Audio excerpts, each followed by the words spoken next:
Dear students, आज के इस लेक्चर में हम 12वीं क्लास का गणित का छठा अध्याय अवकलज के अनुप्रयोग की प्रश्नावली 6.2 के उदाहरण नंबर 9 से उदाहरण नंबर 13 तक हल करेंगे।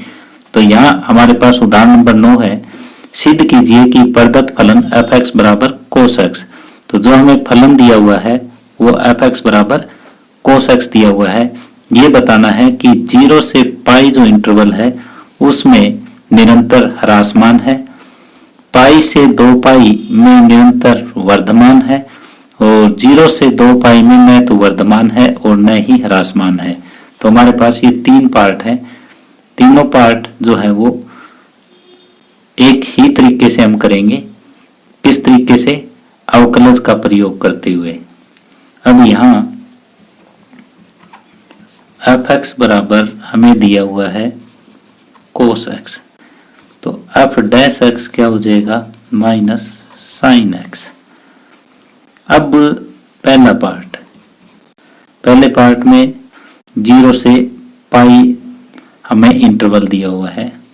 अब ये लिखेंगे, चूंकि प्रत्येक x बिलोंग्स टू 0 से पाई के लिए, यानी फर्स्ट क्वाड्रेंट 0 से पाई, फर्स्ट और सेकंड क्वाड्रेंट, फर्स्ट और सेकंड क्वाड्रेंट में साइन क्या होता है? पॉजिटिव होता है। साइन x जो है वो 0 से बड़ा हो जाएगा, तो माइनस साइन x क्या हो जाएगा? वो 0 से छोटा हो जाएगा। तो इसलिए माइनस साइन x किसकी वैल्यू है? f' की है।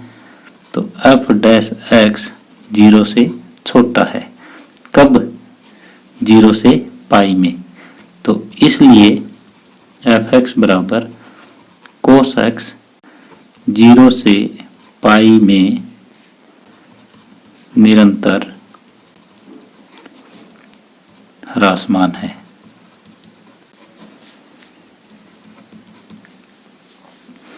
ये देखो, साइन x कहाँ पॉजिटिव होता है? पहले क्वाड्रेंट में और दूसरे में पॉजिटिव होता है, यानी 0 से पाई में पॉजिटिव होता है। तो 0 से पाई हमारे पास इंटरवल था जो ग्रेटर देन 0 आ गया। हमें चाहिए माइनस साइन जो है वो नेगेटिव होगा। तो इसलिए f' जो है वो 0 से छोटा है। 0 से छोटा है तो निरंतर ह्रासमान होगा। अब बी भाग देखो, बी भाग में पाई से 2 पाई, यानी यहाँ पे भी साइन नेगेटिव, यहाँ पे भी साइन नेगेटिव। अब ये लिखो, चूंकि प्रत्येक x बिलोंग्स टू 0 से पाई के लिए, अब 0 से पाई नहीं है, हमारा इंटरवल क्या है? पाई से 2 पाई है। पाई से 2 पाई के लिए साइन x जो है वो नेगेटिव होता है। अब माइनस साइन क्या हो जाएगा? माइनस साइन x जो है, माइनस से गुणा करते हैं तो ये निशान घूम जाता है, अगर छोटे का निशान है तो बड़ा हो जाएगा। ये वैल्यू किसकी है? ये f' की है। तो f' जो है वो 0 से बड़ा हो जाएगा। पाई से 2 पाई में f' 0 से बड़ा है, इसलिए f(x) बराबर cos x पाई से 2 पाई में निरंतर वर्धमान है। अब तीसरा भाग ये कहता है कि 0 से 2 पाई, 0 से 2 पाई में जो है न तो साइन x है वो पॉजिटिव है पूरे में और न ही नेगेटिव है। तो उपरोक्त भाग ए व बी से हम देखते हैं कि f' जो है वो 0 to 2 पाई में न तो पॉजिटिव है और न ही नेगेटिव है। f' न ही धनात्मक है और न ही ऋणात्मक है। किसके लिए? 0 से 2 पाई में, यानी कुछ एक पार्ट में धनात्मक है, कुछ एक में ऋणात्मक है। इसलिए एफ एक्स बराबर कोस एक्स 0 से 2 पाई में न वर्धमान है और न ही ह्रासमान है।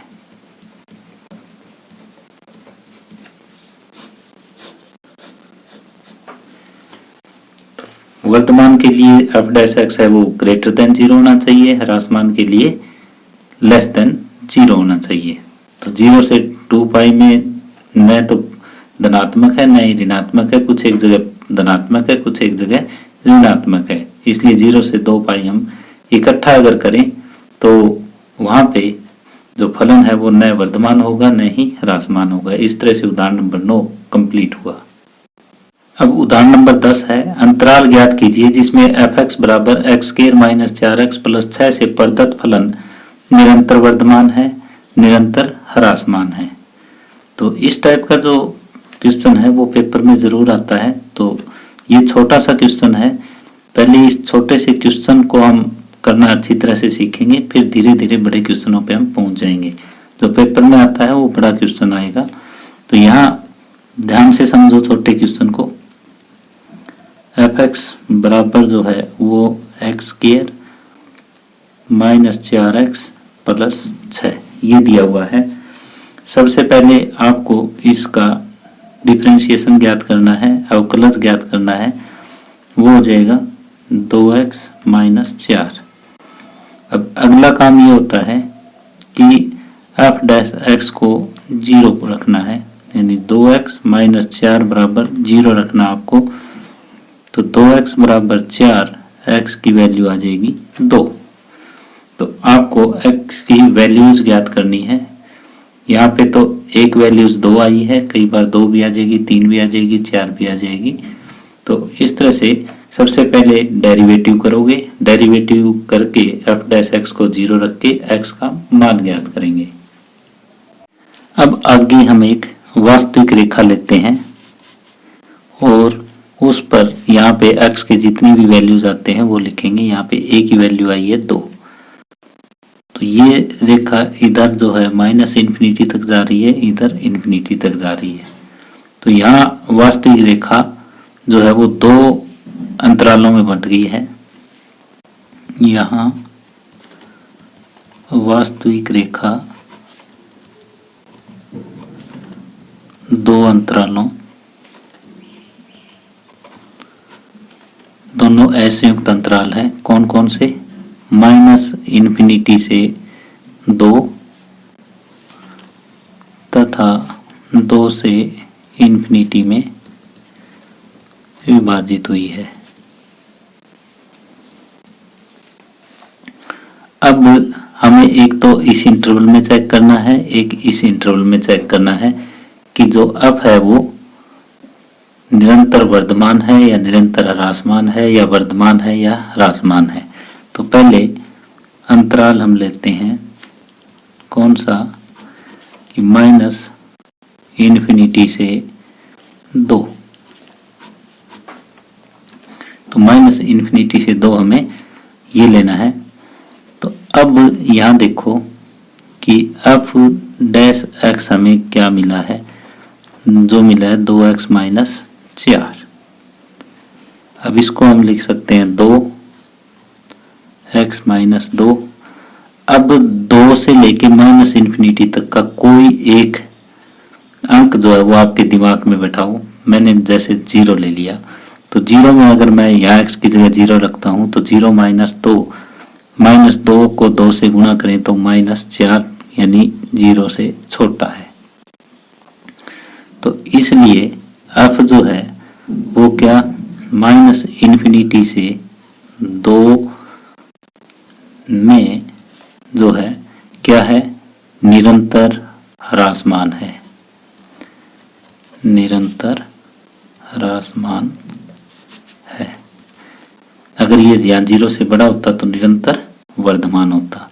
अब एक अंतराल और है हमारे पास, अब अंतराल 2 से इन्फिनिटी में एफ डैश एक्स का मान वही है 2x minus 4, 2 common x minus 2। अब 2 और इन्फिनिटी के बीच का कोई भी एक अक्षर आपके दिमाग में लो, जैसे मैंने 5 ले लिया तो 5 में से 2 जाएगा 3, 3 दूनी 6, 6 जो वो 0 से बड़ा होता है।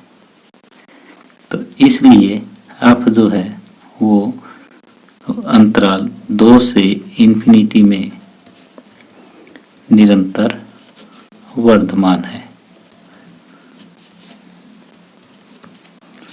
तो इसलिए हमें ये बताना था कि कहाँ पे दिया गया फलन है वो निरंतर वर्धमान है और किस अंतराल में निरंतर ह्रासमान है। तो अंतराल 2 से इन्फिनिटी में निरंतर वर्धमान है और माइनस इन्फिनिटी से 2 में निरंतर ह्रासमान है। इस तरह से उदाहरण नंबर 10 कंप्लीट हुआ। आगे उदाहरण नंबर 11 है, वे अंतराल ज्ञात कीजिए जिसमें f(x) बराबर 4x power 3 minus 6x square minus 72x plus 30 द्वारा प्रदत्त फलन निरंतर वर्धमान है, निरंतर ह्रासमान है। तो यहाँ पे हमें f(x) दिया हुआ है 4x power 3 minus 6x square minus 72x plus 30। तो जब भी निरंतर वर्धमान या निरंतर ह्रासमान हमें ज्ञात करना है इंटरवल के रूप में, तो पहले f' ज्ञात कीजिए। ये हो जाएगा 12x square minus 12x minus 72। अब 12 कॉमन आ जाएगा, x square minus x minus 6। अब इसके गुणनखंड बना दो, गुणनखंड बन जाएंगे x माइनस 3 और x प्लस 2। अब नेक्स्ट काम आपको क्या करना है, नेक्स्ट काम ये करना है कि f' को 0 रखना है, यानी 12x माइनस 3 x प्लस 2 को 0 रखना है। तो x माइनस 3 बराबर 0 या x प्लस 2 बराबर 0। तो x की वैल्यू एक तो 3 आ जाएगी, एक माइनस 2 आ जाएगी, x की 2 वैल्यू आ गई। इतना काम करने के बाद आपको एक वास्तविक रेखा खींचनी है। वास्तविक रेखा पर ये जितने भी बिंदु हैं इनको आरोही क्रम में आप लिख दो। तो यहाँ पे पहले माइनस 2 आ जाएगा, फिर 3 आ जाएगा, इधर माइनस इन्फिनिटी है, इधर प्लस इन्फिनिटी है।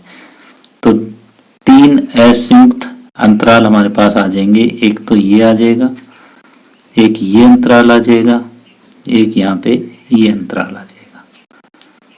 तो वास्तविक रेखा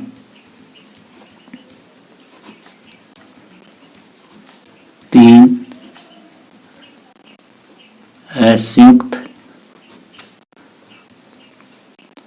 अंतरालों कौन कौन से, माइनस इन्फिनिटी से -2, -2 से 3 तथा 3 से इन्फिनिटी में विभाजित हो गई है। अब इन तीनों अंतरालों में हम चेक करेंगे कि कहाँ जो फलन है वो निरंतर वर्धमान है, कहाँ निरंतर ह्रासमान है। तो पहला केस ले लेते हैं, स्थिति 1। अंतराल कौन सा, माइनस इन्फिनिटी से -2 अंतराल में f'(x), ये जो हम अपने गुणनखंड किया है ये वाला लिखोगे 12x माइनस 3 x प्लस 2। तो -2 से माइनस इन्फिनिटी के बीच की कोई एक संख्या आप अपने दिमाग में सोचें। जैसे मैंने -5 सोच ली, तो आप ये लिखोगे कि -5 जो यहाँ रखोगे x की जगह, -5 माइनस 3 -8, यानी ये चीज नेगेटिव है। -5 प्लस 2 -3 है, ये भी नेगेटिव है। नेगेटिव इंटू नेगेटिव क्या हो जाएगा, 0 से बड़ा है। तो इसलिए अब x जो है वो माइनस इन्फिनिटी से -2 का जो इंटरवल है वहाँ क्या है, वहाँ निरंतर वर्धमान है, निरंतर वर्धमान है। अब नेक्स्ट देखो स्थिति 2, इंटरवल -2 से 3 में है, अंतराल में है।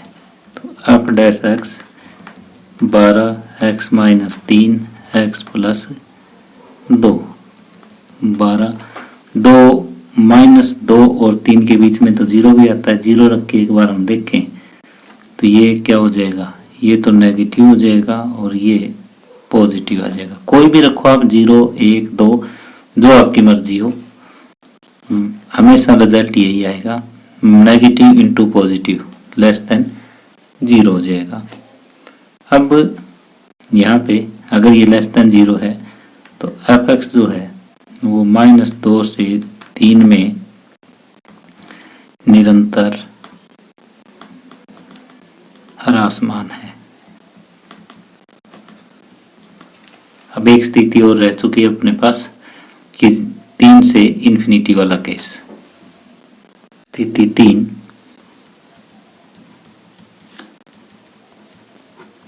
यहाँ क्या है, जब x जो है वो 3 से इन्फिनिटी अंतराल में है तो उस समय f डैश x की वैल्यू तो सेम रहेगी 12x - 3 x + 2। तो 3 से इन्फिनिटी के बीच की कोई संख्या आप यहाँ रख के देखो, जैसे मैंने 10 रख लिया, 10 में से 3 जाएगा 7 जो कि पॉजिटिव है, 10 और 2 12 ये भी पॉजिटिव है। तो पॉजिटिव गुना पॉजिटिव 0 से बड़ा हो जाएगा। तो इसलिए f(x) जो है वो -2 3 में क्या है, निरंतर वर्धमान है।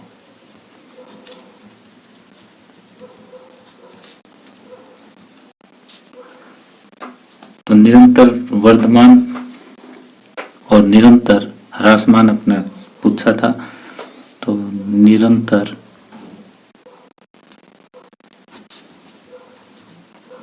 वर्धमान कहाँ हो जाएगा, निरंतर वर्धमान जो है -∞ से -2 और इसका यूनियन जो है वो हो जाएगा -2 से 3 में।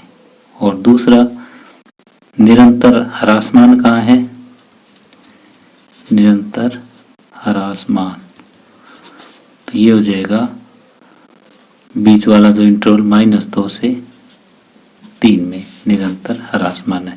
तो इस तरह से ये हमें अंतराल ही ज्ञात करने थे कि कहाँ जो फलन है वो निरंतर वर्धमान है और कहाँ निरंतर ह्रासमान है। अब उदाहरण नंबर 12 है, अंतराल ज्ञात कीजिए जिसमें प्रदत्त फलन f(x) = sin 3x x belongs to 0 to π/2 में वर्धमान है, ह्रासमान है। तो यहाँ में f(x) जो दिया हुआ है वो दे रखा है sin 3x, f dash x देखो क्या हो जाएगा cos 3x और 3x का दोबारा से करोगे तो 3। अब f डैश x बराबर हमें 0 रखना है, 3 cos 3x = 0, cos 3x = 0 और ये हो जाएगा 3x = 0 कहाँ होता है, एक तो π/2 पे होता है, एक 3π/2 पे होता है। तो x हो जाएगा π/6 और π/2। हमें जो इंटरवल देखना है वो, लेकिन जो x है वो किससे बिलोंग करता है, 0 से π/2 यहाँ बिलोंग करता है। तो इसलिए x की वैल्यू जो है वो सिर्फ π/6 आ जाएगी। तो अब हम यहाँ पे एक वास्तविक संख्या रेखा लेते हैं, यहाँ π/6 और यहाँ पे जो इंटरवल है वो 0, यहाँ पे π/2। तो जो हमें देखना है वो इसके बीच में देखना है। तो यहाँ हमारे पास यहाँ 2 असंयुक्त अंतराल कौन कौन से 0 से π/6 और दूसरा तथा π/6 से π/2 प्राप्त होते हैं। हम एक तो यहाँ इस अंतराल में चेक करेंगे, एक इस अंतराल में चेक करेंगे। अब स्थिति 1, अंतराल 0 से π/6 में,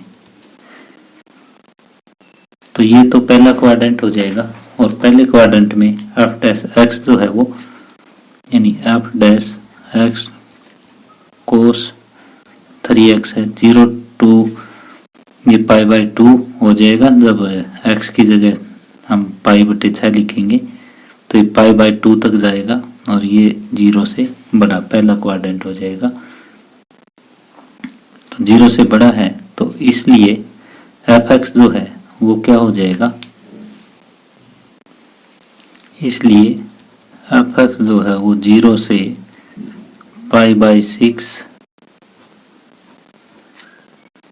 अंतराल में निरंतर वर्धमान है। अब स्थिति 2 में देखते हैं, अंतराल कौन सा π/6 से π/2, यहाँ पे एफ डैश एक्स जो है वो क्या हो जाएगा, वो नेगेटिव हो जाएगा, नेगेटिव। तो इसलिए एफ एक्स जो है वो π/6 से π/2 अंतराल में निरंतर ह्रासमान है। यानी कोस 3x जो है वो कहाँ से कहाँ तक जाएगा, π/2 से, यानी इसको 3 से गुणा करो, π/2 से लेके और कहाँ तक जाएगा 3π/2 तक, और वहाँ कोस जो है वो नेगेटिव होता है तो इसलिए ये वैल्यू नेगेटिव आई। तो इसलिए हम कह सकते हैं कि वर्धमान कहाँ है, 0 से π/6 में वर्धमान और π/6 से π/2 में निरंतर ह्रासमान। अगर निरंतर हटाना है तो ये ब्रैकेट जो मैंने छोटी ब्रैकेट लगाई है ये बड़ी कर दो, क्योंकि जो क्वेश्चन में पूछा गया है वो वर्धमान और ह्रासमान पूछा गया है। अब 0 पे भी संतत है और π/6 पे भी दिया गया फलन संतत है, तो इसलिए 0 से π/6 में दिया गया फलन जो है वो वर्धमान है तथा π/6 से π/2 में ह्रासमान है।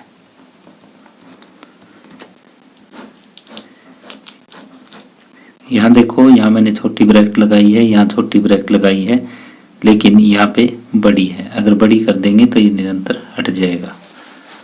तो इस तरह से उदाहरण नंबर 12 कंप्लीट हुआ। अब आगे उदाहरण नंबर 13 है, अंतराल ज्ञात कीजिए जिसमें f(x) बराबर sin x plus cos x 0 x <= 2π द्वारा प्रदत्त फलन f निरंतर वर्धमान या निरंतर ह्रासमान है।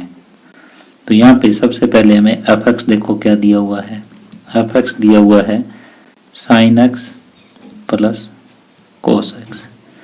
अब f डैश x ज्ञात करो, f डैश x हो जाएगा sin x का cos x minus sin x। अब f डैश x को 0 लिखेंगे, f डैश x बराबर 0 यानी cos x minus sin x बराबर 0, cos x बराबर sin x। cos x और sin x कहाँ कहाँ बराबर होते हैं, कोस एक्स और साइन एक्स एक तो पाई बटे 4 पे बराबर होते हैं और एक 5 पाई बटे 4 पे बराबर होते हैं। अब जो दिया गया हमारा इंटरवल है वो ये है 0 less than x less than equal to 2 pi. तो यहाँ देखो क्या दोनों इसके अंदर है, बिल्कुल दोनों पाई बटे 4 भी इस इंटरवल के अंदर है, 5 पाई बटे 4 भी इस इंटरवल के अंदर है। तो अब हम एक वास्तविक संख्या रेखा लेते हैं। इस पे जैसे ये 0 है, यहाँ पे ये 2 पाई है और यहाँ अगर इनको आरोही क्रम में दर्शाएं तो पाई बटे 4 और 5 पाई बटे 4। तो 3 इंटरवल हो जाएंगे हमारे पास। एक तो ये 0 से पाई बटे 4 का, एक पाई बटे 4 से 5 पाई बटे 4 का और एक 5 पाई बटे 4 से 2 पाई का। तो यहाँ 3 असंयुक्त अंतराल कौन कौन से हो जाएंगे, 0 से पाई बटे 4 के और पाई बटे 4 से 5 पाई बटे 4 तथा 5 पाई बटे 4 से 2 पाई। यहाँ पे ये ब्रैकेट आ जाएगी है। यहाँ पे 3 संयुक्त अंतराल ये है और इन अंतरालों पे हम चेक करेंगे कि कहाँ पर फलन जो है वो निरंतर वर्धमान है और कहाँ निरंतर ह्रासमान है। अब स्थिति 1 देखते हैं। स्थिति 1 में जब अंतराल 0 से पाई बटे 4 हो, एफ डैश एक्स देखो, एफ डैश एक्स है cos x minus sine x. तो cos x minus sine x क्या हो जाएगा, जब हमारी स्थिति क्या है 0 से पाई बटे 4 है तो ये डिक्रीजिंग फंक्शन है, ये इंक्रीजिंग फंक्शन है। तो यहाँ 0 से पाई बटे 4 में वैल्यू बड़ी है, यहाँ छोटी होती है।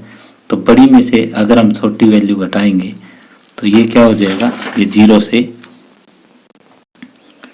बड़ा हो जाएगा। तो इसलिए यहाँ पे एफ एक्स जो है, एफ एक्स अंतराल 0 से पाई बटे 4 के लिए निरंतर वर्धमान है। अब स्थिति 2, स्थिति 2 में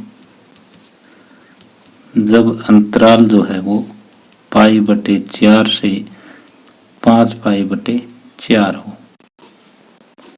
तो उस समय क्या है, पाई बटे 4 से 5 पाई बटे 4 है। तो उस समय एफ डैश एक्स कोस एक्स माइनस साइन एक्स, जब आप ग्राफ बना के देखोगे, ट्रिग्नोमेट्री यूज करके देखोगे तो ये 0 से छोटा है। तो इसलिए एफ एक्स जो है वो अंतराल पाई बटे 4 से 5 पाई बटे 4 के लिए निरंतर ह्रासमान है।